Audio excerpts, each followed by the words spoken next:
welcome to the season debut of On the Hash with Hatfield. It is episode number, I think it's like 15, because we did like 14 of these last year in the 2023 calendar year. We're glad you're with us here on this debut episode here on Cova Sports TV. Like, share, and subscribe to our YouTube channel. We're all over the web on Facebook as well as on X or Twitter at Hatfield Sports, IG as well at Hatfield Sports 2K4. A lot to go with you here in this sort of abbreviated, condensed episode because I've got myself a busy Friday. We're actually doing this on a Friday morning. We talk to you here. A lot that I want to cover, and I want to begin with just the fact that we're a couple weeks in and people are juiced up with these great mega matchups we've had involving championship-level teams. We've had Maury play Wise, a defending six-time state champion out of Maryland. Phoebus went up to Richmond to take on a Highland Springs, who Maury will be playing.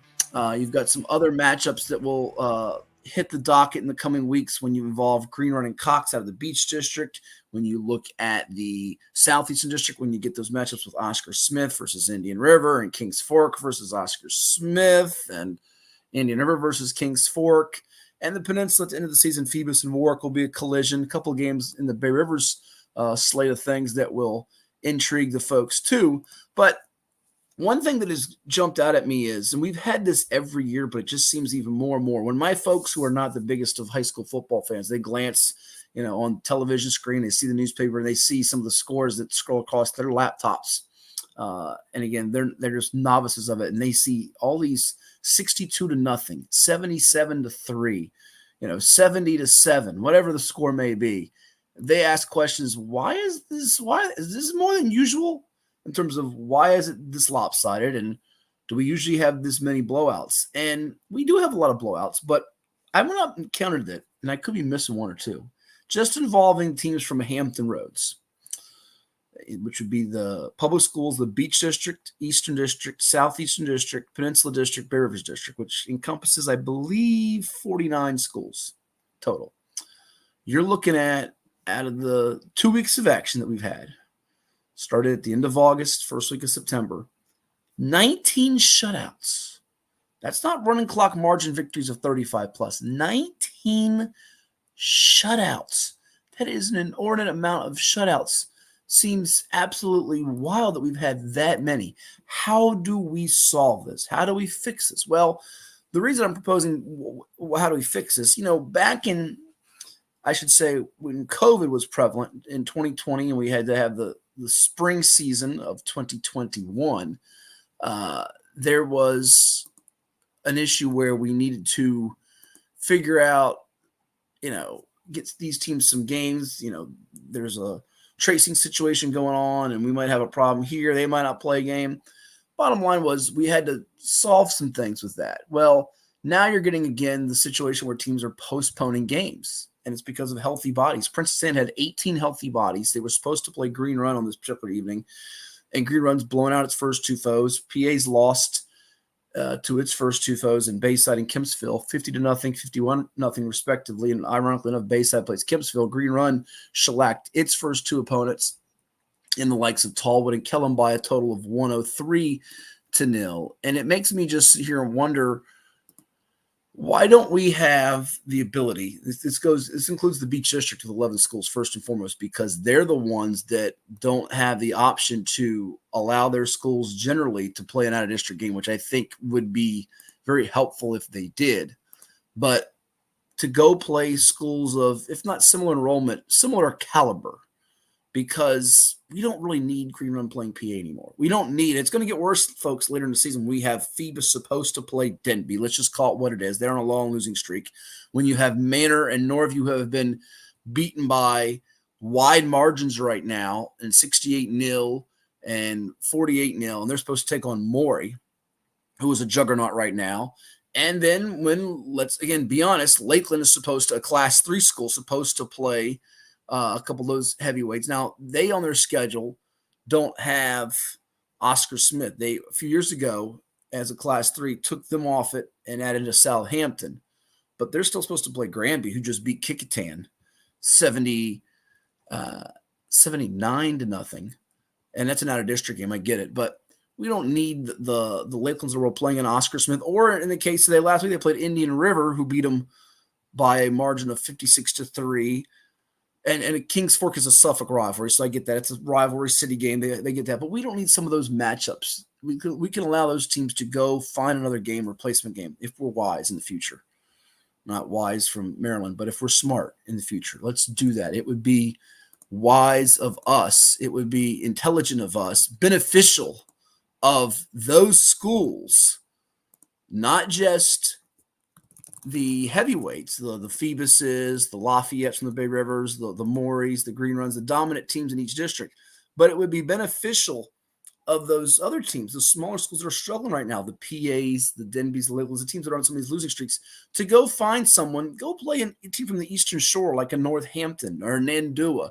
Go play a school that is Class 1 or Class 2 that's just better caliber and can help them get a couple of wins or be competitive enough to maybe even squeeze in the back door of a playoff. Let's make this better. And then you could get a Phoebus and a Green Run to play each other. You could get someone that doesn't ordinarily see each other on the schedule. I think it's just better if we allow this. And it all starts with the administrations, the athletic directors, the student activity coordinators, and their, I guess, appropriate titles in some cases, enabling this to occur, because we don't need forfeits and postponements and cancellations to where teams are playing 7, 8, 9 games as opposed to 10 games. Now, I know it's hard to envision this if you're a school that's expecting a good season, all of a sudden your roster size shrinks down to literally, 18 players or something like that. But let's be honest, if PA had a Bruton on the schedule, or they had a Nando in Northampton, this could have been avoided. Or we could allow them where maybe their bye week might be on the docket. So in PA's case, it's October 25th, to see if they pick up a game at that point. And we're not having a situation when the power ratings come out, well, they're 9-0, or they got a forfeit win of 10. And we don't need some of these teams that, let's just be honest here, a lot of these better teams, championship level teams, have superstar players, whether they've transferred or not, and they're going to whack and blow out many of their scheduled foes. And I don't want to see a scenario where we had last year, Phoebus playing Jamestown in the first round of the playoffs 105-0, a team hitting triple digits. And we're not talking about the Thursday night game where it was Northwestern State getting stomped on by its foe. We don't need those type of results. And that was the most points, I think, in college football since like 1991, when Fresno State scored 94 points. But we had a situation on that, like that on Thursday night in college football. It wasn't even a top 25 game, but an FBS school that put up 87 when South Alabama annihilated Northwestern State. No relation or affiliation or association with the Wildcats of Northwestern. So we'll see what happens in the future. But to me, that's the solution. You're not going to always have the gap is getting wider from the haves and the have-nots, the greater teams and the basement teams. So what's the point of them playing each other at this stage? That's my whole selling point. I think we open up some of these schedules, and it starts with the beach, which does not allow ordinarily, outside of a couple of exemptions a few years back when Cox and Princess Anne were able to play Granby and Maury. This is going back 5, 6, 7 years, maybe a little bit longer if I recall. But they should – I'll give you an example. I won't say the school, the name, the coach, but there was a football coach who had worked it out with another team in the beach. This is maybe going back 6, 7, 8 years, to where they were going to be able to play a team from the Eastern District, who at the time was a title contender, maybe not so much anymore, and the school that they were supposed to play in their city would be playing a Class 1 that had posted on the VHL site they were looking for an open date. And it ended up getting debunked because said school's AD, from my perspective, my belief, did not want to go through all the paperwork and rigmarole, all the you should say minutia, the little things you have to do to get the switch done. It was just too much of a headache and work for them. Let's put that aside and do what's best for these kids in these situations. Because I'm telling you right now, we're going to have more situations that are bad.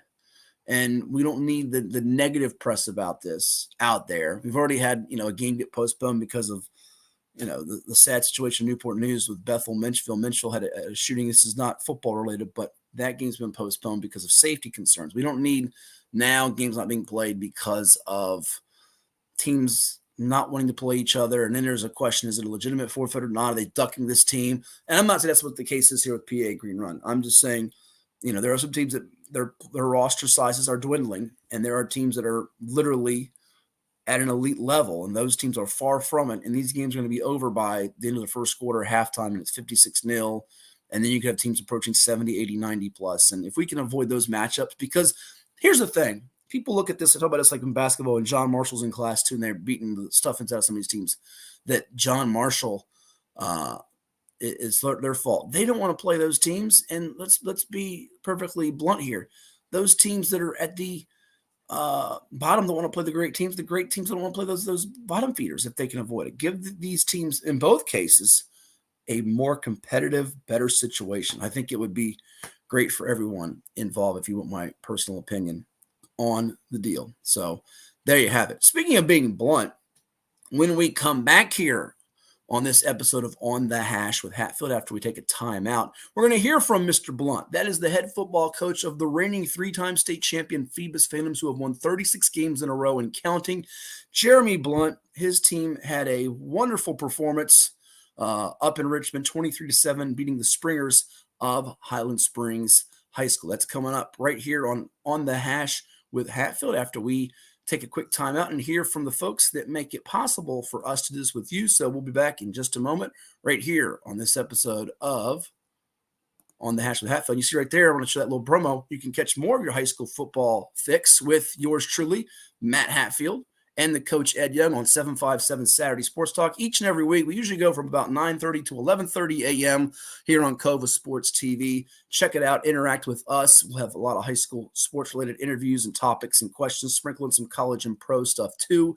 NFL picks as well, where Ed is already out to a early lead on me, who went over in the first week of the season. So we'll be back in just a moment right here on Cova Sports TV with our conversation with Jeremy Blunt of the Phoebus Phantoms. Stay tuned. Get ready for a season of thrills and excitement. Virginia Beach United invites you to experience the adrenaline of USL League 2 Pro Soccer. Tickets are only $10 for adults, $7 for kids, and children 5 and under are free. It's the perfect family outing filled with fun and entertainment. Secure your seats now for a season of unforgettable soccer moments with Virginia Beach United. Don't miss out.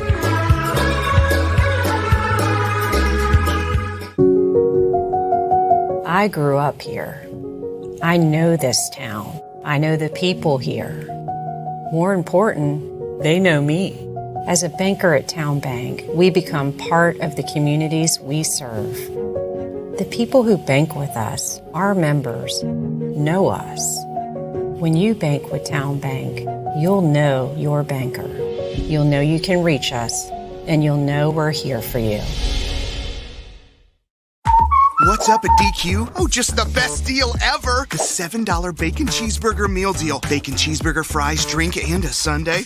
No time to be modest. It's all full size for just $7. Right now at DQ. Happy tastes good.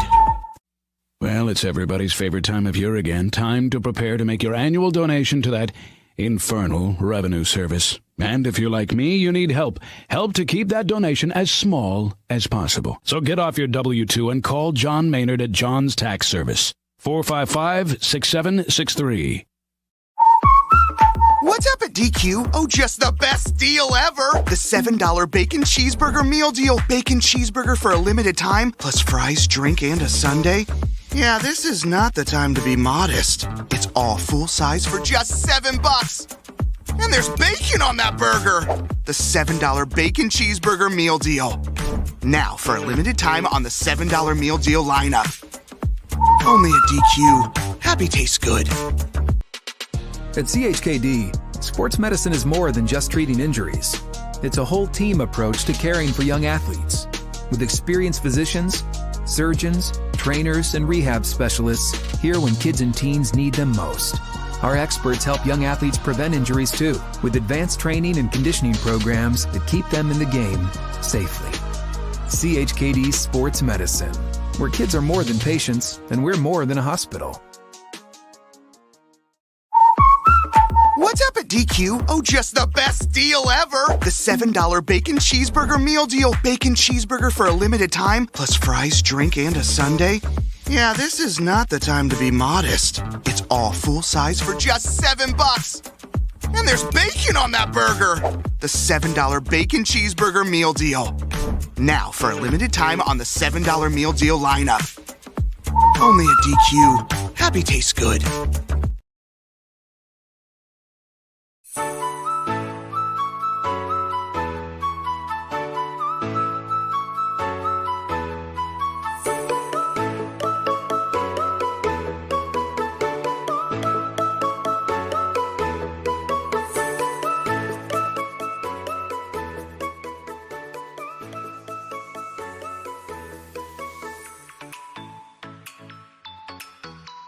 All right, we have a special guest with us. He is the head football coach of the reigning three-time state champion Phoebus Phantoms, victorious on Friday night up in Richmond over the Highland Springs Springers, 23-7. Dominant performance by their defense, outgetting them 306-68, and also holding them to a mere 4 yards rushing, 36 wins and counting for Coach Jeremy Blunt. We say hello and congrats to Coach. Had to be a very enjoyable weekend for you, and I know you've had big wins in the past as a player, as an assistant coach, and now coming off 3 state championships in a row as a head coach.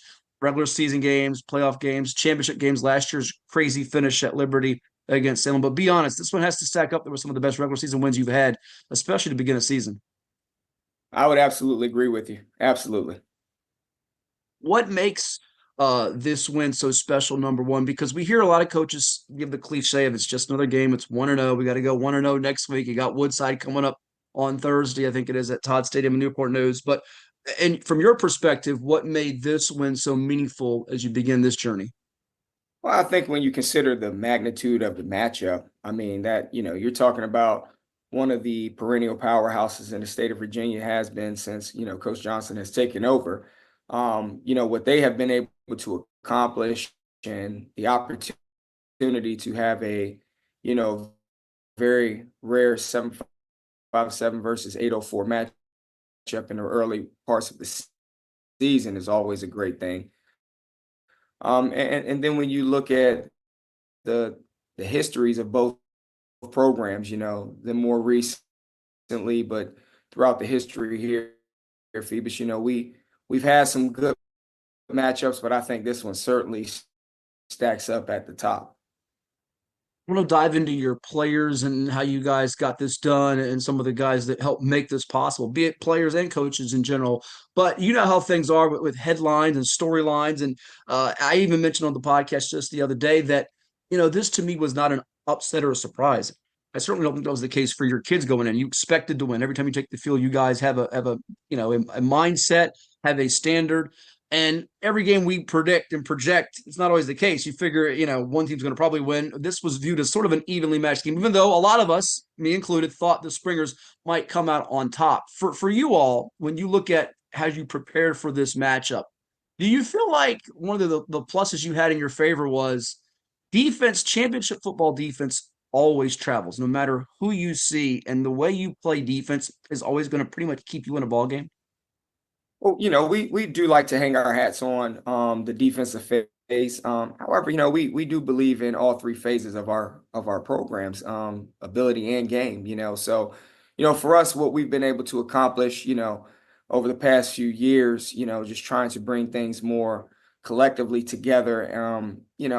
Climbing out of shadows, we can all say whatever it is, man. I just think for myself and my staff, we've done a great job with building our own identity separate from, Stan Sexton, who did an amazing job during his time, as well as Bill D. Those guys, they set a standard, and, I feel like I've been able to set my own standard. And that's what this thing's about, man, So I think guys buy in, my coaches, we certainly buy in, and the kids believe in us and believe in what we're doing. Mm-hmm. Well, and you played for the late great Bill D, won championships there. And the stat that I put up in our preview for you guys in our Class 4 Top 10 on VirginiaPreps.com, the thing that just boggles my mind about the defense, doesn't matter which players are playing defense for you. If it's the Xavier DBs, if it's the Jordan Basses, the Dominic Davenports, the guys like now that you have, such as the Marcus Hobsons, the Caleb Tillerys, and others that we'll dive into in a moment, just once in the past 23 years has Phoebus given up more than 14 points per game in a season, which is just staggering. I'm not sure you can find many other defenses in the state that stack up there. For you, you just talked about it as a coach. You guys have always had success. When you took over back in, I think it was 2012, somewhere in there, last 10, 12 years or so, what did you yourself and then your staff do to get elevated? Because you guys were good, but you were having some heartbreak in the playoffs. You lost a championship game to Heritage of Lynchburg. What did you go and do to kind of get yourself to that next level from your eyes? I mean, just a little bit of advice that I would give any coach coming into it, man. I tried to hang on to something that wasn't me. I had to become my own person in this field. Coach Sexton, was an outstanding coach, and he did it the way that he did it. Bill D, built this thing, and he did it the way he did it. I couldn't pretend to be those guys. And I think early on, in order to keep the community and those that say they supported me, as supportive as I needed them to be at the time as a young coach, I tried to do too much of being someone that I wasn't. Once I climbed out of that shadow, and I was younger, but once I learned that, listen, this thing is about you and you've put the time in. You got to believe in your own process. And when I started to step outside of myself and look at how things needed to be ran, especially considering the generation of kids that we now get, as opposed to what it was when I played and when I first started coaching here, I started to see that real shift. And it also helped me because I had a new coaching staff. With the exception of a few guys that coached with Coach Sexton or Coach D, it was a brand new staff. So we had to establish ourselves, man. And I think, with my leadership and their buy-in, we have certainly been able to build something special, even, contrary to all the naysayers. That's what makes it even more special.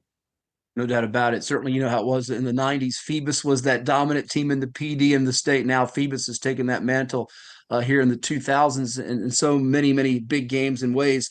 Your squad and past championship teams at Phoebus have had unique talents and personalities, and you have that with this 2024 squad that hopes to continue to mold and shape themselves. One guy in particular that I just love watching, and I think he's just a fantastic interview, is your lineman, two-way guy. You know where I'm going. He's going to Howard and Marcus Hobson. And you've had, like I said, unique personalities. I think back to Baby D and other guys that have played at Phoebus, Taj Boyd at quarterback. The list goes on and on. What makes Hobson? He had a great quote in the paper about we're not the underdogs, we're the big dogs. You have to love that as a coach. Makes you smile. I see. What makes him, be it on the field, off the field, such a unique player and leader? Oh, number one, he's a genuine person, man. I mean, his personality is contagious. You enjoy being around him.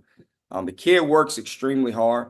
He's not a kid that's walking around just going off of God-given talent or size. He's a kid that does put a lot of time and effort into it. He's also a smart football player, and that's, what he does in the classroom, he brings that right onto the football field. His mother, his family have done a great job with him.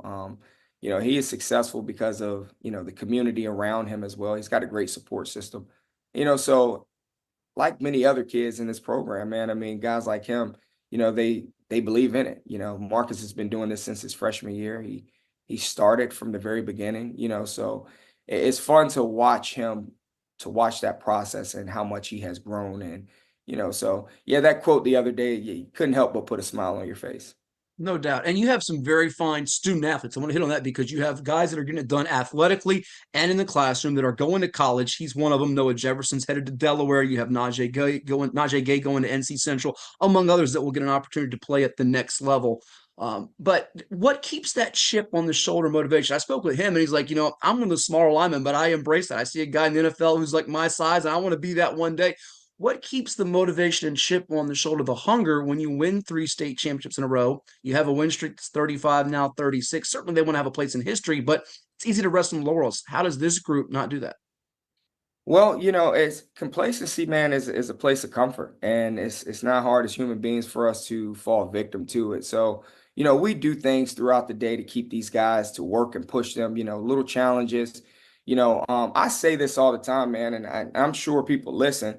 And it does sound cliche, but, we have goals and we have objectives, and goals and objectives are important for a reason. You can put all of these wonderful things on paper. You can hang them up all over the place. But if you don't read them, buy into them, work towards them, they're just there for show. We do. We read them, we buy into them, we work towards them. We keep them in front of them on a daily basis. These kids can recite them inside out at this point. And that's what it's all about, man. Buying is an important thing. If you're focused on those little things, you don't have time to become complacent. So that does help us remain sharp. Before we highlight some other guys that have contributed in the last game, and then we'll for the rest of the season. Looking at the Highland Springs game that you just finished up, and I know you have 9 more to go regular season. You hope to have 14 more in this 2024 campaign and the quest for a four-peat. What were the main points of emphasis, and did they deviate much from other big games you've had in the past? As you went into that game with Highland Springs, what were the things you had to check off on the list, or goals that you had to get done in order to come out on top in this game and get out to that early lead and maintain and extend it? Well, the first thing that we wanted to really focus on, we anticipated an extremely electric environment. And if you were there that night, anyone that was there would have had the opportunity to see that was probably one of the better football environments that I have been a part of. And, they were extremely hospitable. Respect was given all over the place, so when it just came down to playing football, it was really fun. But the environment itself was something that we knew early on that we couldn't allow ourselves to become victims of, fall victim to, the chaos that's going to come with it, the music, the lights, the crowd. It was an intimate sideline. So, you could pretty much see and hear everything happening from the sideline that was, close to you or in the stands. So, I think our kids handled that extremely well, even to get to the field house their old field house where their visitors actually are housed prior to the game. We had to go through a crowd of our fans and their fans, so that was interesting in itself, but it was fun. It's what made the game fun. So I think the first box that we had to check, and we did a very good job of, was, staying focused and not allowing the environment to become an issue. Let's talk about your quarterback, Maury. We spoke back at your benefit game with Maury, reigning Class 5 champs over there at Palatine Field, Norfolk. He's still just a 10th grader. He had that touchdown pass to cap his freshman year in the most dazzling of ways with Keontae Gray against Salem. Ran for 65 yards on 7 attempts, 8 of 10 for a $112. What'd you see from him and his poise? I mentioned to someone the other day, you told me if I'm right or wrong, you remember Sean Mitchell, who played for Oscar Smith, went to William and Mary. He reminds me a little bit like Sean Mitchell did when he was a 9th, 10th grader. Do you see some similarities? Well, for him, the thing that I see about Reek is he's been around this program for a long time. He was a young 8, 9-year-old coming out here watching us work out, a part of the workouts, so he's very familiar with what we do and how we do things. Secondly, he's growing into his own. He's climbing from behind the shadows of any quarterback that has come before him. He's stepping out into the light, becoming more vocal. He's really honing in on that leadership thing. So, for us to watch his transformation right now, it's not something that we're surprised about. And he'll be the first to tell you he has a long ways to go. There's some things that we, point out on a daily basis that he needs to work on. And it's all in the means to keep him sharp and continue to help him grow as an individual as well as a leader on this team. So, I certainly see some, he's going to be a special one. He'll be a name that I believe will be talked about for years to come. But the big thing that I really enjoy about him is he doesn't allow what people are saying or writing about him to become an issue. He's starting to get some notoriety, and the kid really manages it well. He truly is a humble individual. Can't forget about the guy in the backfield with him, the running back, the Bull, as he's nicknamed, Davion Roberts, who quietly had 29 rushing touchdowns last year. I said because Phoebus has had, the lineage of running backs, the Elon Lewises, the Antoine Womacs, the Sean Alstons, the Dennis Mathis. I could mention 10, 15 more, but our time is limited. He ran for 100 yards on the Springers, and I'll eat my crow and put some ketchup on it now, Coach, because even though I had some question marks about Highland Springs, I saw him in the scrimmage with Kings Fork, and we all fall victim to scrimmages. People did, certainly with your benefit game with Maury. You didn't show your whole hand, but I didn't think anybody would easily run for 100 yards on the Springers. And I'm not saying he did it easily, but he ran for over 100 yards on that defense. Tell us about him and that offensive line, just that in-sync congruence to run the ball on that defense, how you got it done.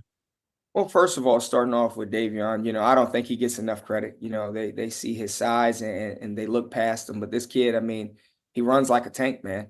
He is an extremely athletic individual. He's a smart football player. Like, he really does grasp what we are trying to accomplish, so he understands the scheme inside out. And he makes minor adjustments throughout the game because of his intellect. But when it's all said and done, when you put an obstacle in front of him, he's focused in on achieving that mission. And he's a tough tackle. He is a tough tackle for any one individual. If you watch him run, a lot of times he makes that first person is going to miss, and not just through his skill set and his ability to, shake you and get past you. This kid will run right through you. That's what makes him special. And then when you fast forward to the offensive line, we have 4 kids that are returning starters up there, three-year starters across the board at that offensive line position, and so that's what makes that special as well, and then we have a new guy coming into the fold that's been part of the program since his 8th grade year, and Byron Gilliam. So, it's a really humble group. They work really hard. They take pride. They know that they're going to go in and they might not be the biggest week in and week out, but when you stack them up and you ask them to do what they need to do, those guys like getting their hands dirty.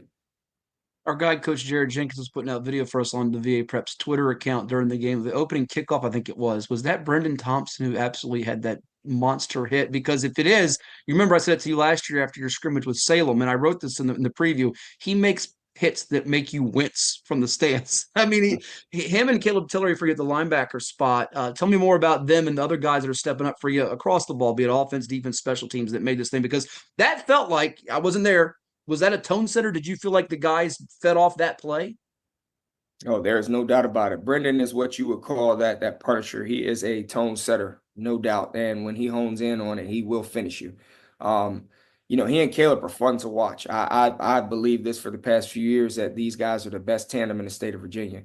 I don't think you'll find a better one. You looked at what Salem had last year with their two guys in the state championship game, and those two guys were awesome. I mean, they had the size, they had the skill set, Power 5 guys, and I looked at our two guys and I'm like, yeah, we're undersized, but we're all over the field and we left an impact. And that's what they do. Those guys, they're unsung heroes, man. They don't get enough credit, man. But I love when people point out and see and recognize what those two kids can achieve and have achieved.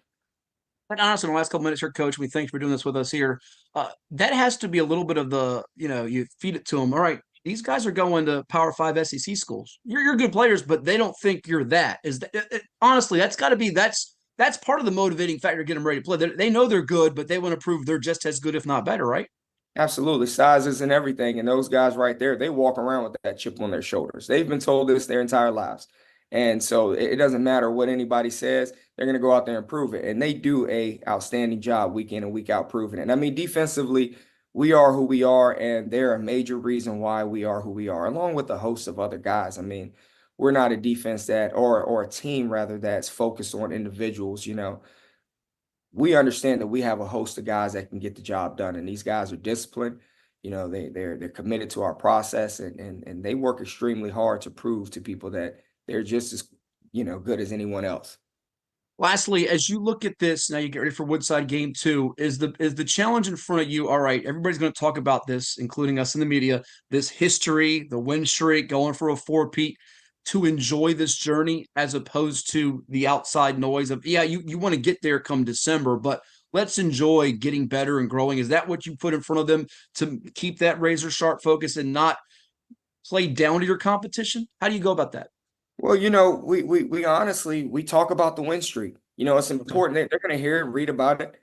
We can't shy away from it. So we do keep that in front of them, but we also help them understand that you have to stay grounded. Any moment, any given Thursday, Friday, or Saturday, man, you have an opponent that can beat you. And if you go out there and you look past them and you allow the game to become an interesting one, then you leave it in the hands of, the officials in the end, or you leave it in the hands of just one play that can determine the outcome. So, for us, we do like to talk about a variety of things, and we're open and honest with our guys.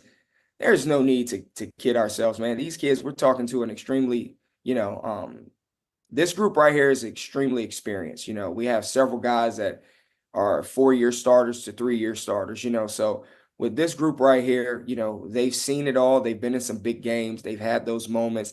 They've had close games. They freshmen, those that are starting, that are seniors that started as freshmen, they were a part of the butt whooping that we took over at Oscar Smith, but they were also a part of that grind to get back and redeem ourselves the following year. So the good thing is they've seen both sides of it. So they understand that you can't look past your opponent. No need to, you'll fall victim to, your own success, and you put yourself in a bad position. But you also can't kid yourselves and kid ourselves and shy away from the conversation of, you are in a position to do some historical things this year. So let's continue to stay focused on the little things so we can continue to push forward. Well, they'll be handing out some butt whoopings for sure this year. They are the reigning 3-time state champions, going for a 4-peat, playing a great championship brand of football. Coach Jeremy Blunt, thank you so much. All the best to you. Look forward to seeing you guys down the road, and we'll keep in touch. All right. I appreciate it. As head coach Jeremy Blunt with us here. Keep it tuned. Well, it's everybody's favorite time of year again. Time to prepare to make your annual donation to that infernal revenue service. And if you're like me, you need help. Help to keep that donation as small as possible. So get off your W-2 and call John Maynard at John's Tax Service. 455-6763.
And that was the conclusion on Thursday night at Warner Stadium in Williamsburg, where the York Falcons prevailed 17-14 over the host War Hill Lions, who a season ago, folks, beat the Falcons 48-0. Well, not to happen this time here in 2024, as Doug Pereira's group got the job done with a walk-off field goal. That's the first one I think I've seen in person in a long, long time. I wouldn't say ever, but in a long, long time.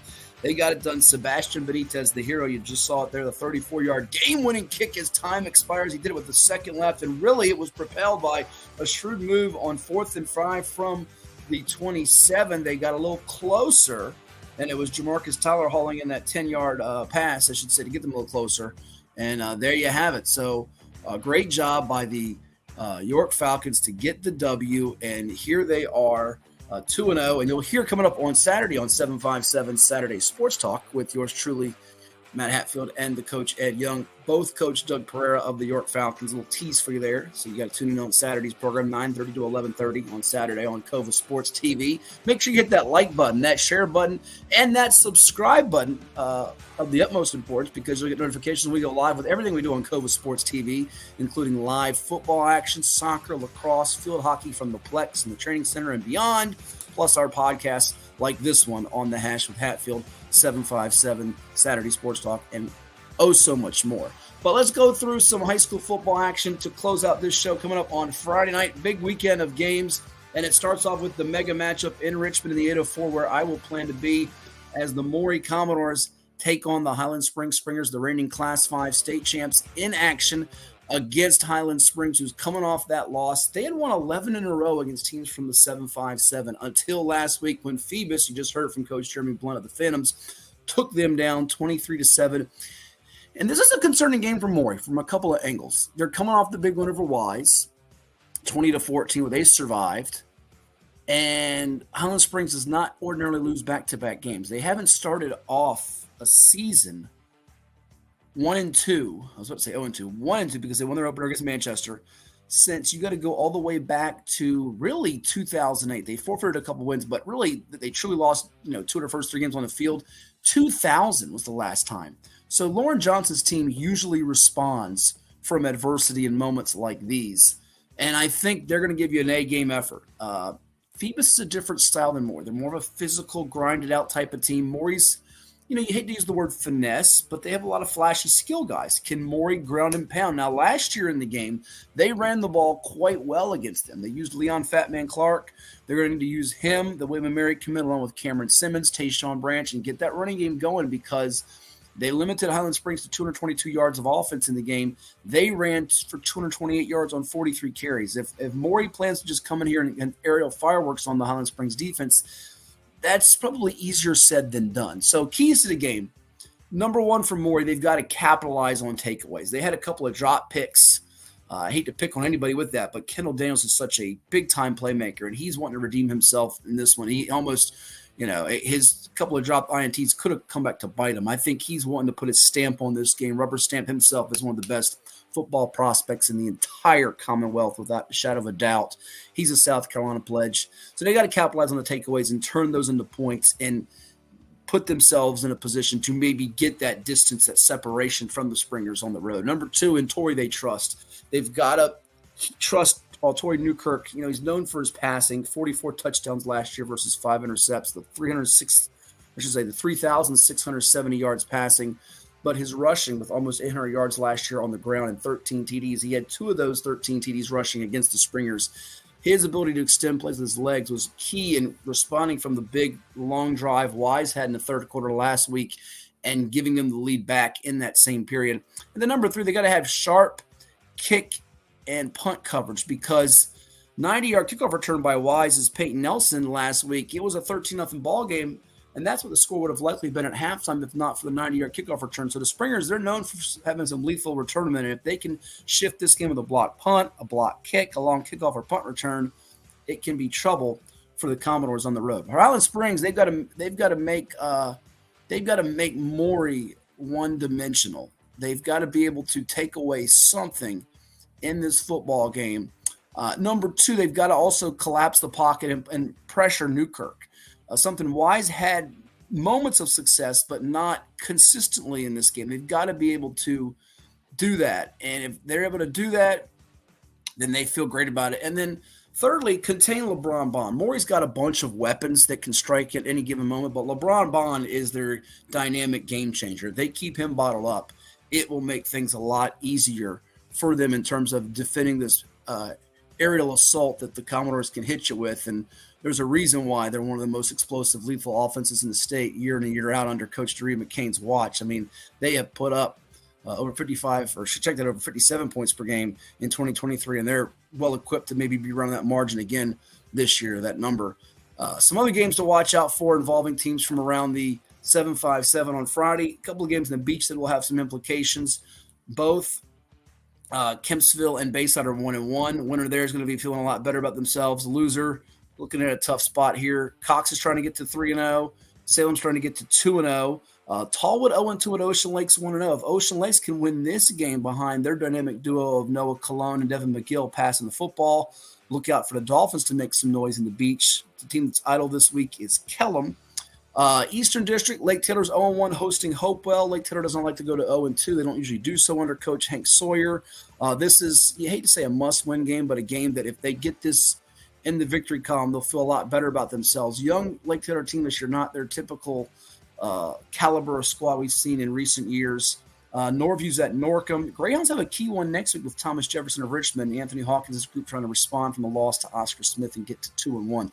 Here's a sneaky good game in the Southeastern. Deep Creek 1-0 at Nansman River 1-0.